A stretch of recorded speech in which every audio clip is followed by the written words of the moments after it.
Hello, it's Phillip Taylor from Richmond Green Chambers. I'm reviewing the new edition of Craies on legislation. It's the 9th edition by Daniel Greenberg. The interesting thing about this edition, and I've put a written review on the internet, and I've called it Craies Justifies the Statutes 100 Years On. This is quite an old book, but it's a very relevant book for this particular time. The distinguished Edwardian, W.F. Craies, launched the first edition of the book about 100 years ago, and it was founded on something called Hardcastle on Statutory Law, which Lord Brown Wilkinson, in his excellent commentary, says it's been with us from the beginning of English law, and although the emphasis of judgments varies over the years, give or take a little, the basic principles remain much the same, and that is of course true. He then actually goes and contradicts himself, because the problem is, he says, obviously this is a splendid piece of legal expertise which actually guides professionals through the various kinds of primary and subordinate legislation that we have, obviously very much with the 21st century in mind.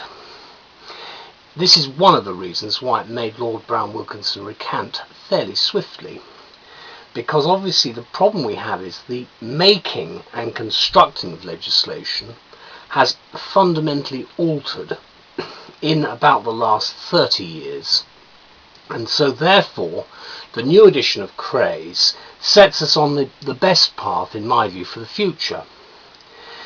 It's effectively an essential work for all those who are involved in the legal and the political processes.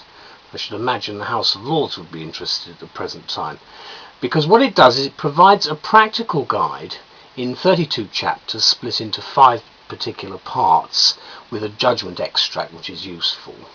And what it does, it gives an understanding and an application to legislation of all kinds. In addition to that, it gives a very practical series of pieces of information about the legislative process itself, which would be great use for, obviously, for students, undergraduates and so on. What Mr. Greenberg has done is probably by far the best, most constructive reassessment of this book, and he is the best choice, of course, to edit it. He's got a distinguished background as a parliamentary draftsman at the office of the Parliamentary Council, and he's deployed the sort of skills we need here, because what we find, obviously from his work on Stroud, is the same sort of brilliant detail which in fact we've come to expect. Now, I'm not going to go into a lot of detail about the book because it's actually quite a heavy book. There's a lot of useful contemporary guidance in it, which I've set out in some detail in the written reviews. What I'd like to say is that Greenberg's formidable task in explaining where we are today has been a great success. He's been able to explain what we have with modern legislation and how it's being executed with a masterly command of the subject matter throughout. And as Lord Brown Wilkinson has said in complimenting the book, he comments that it's been written by a man with a profound and perspicacious knowledge of his subject, and that it will be indispensable. The fact is, it is, and it's well worth reading if you've never come across it before. It's published by Thomson Reuters, and I certainly find it of great use myself in trying to understand what some of the parliamentarians have got up to with the legislative process.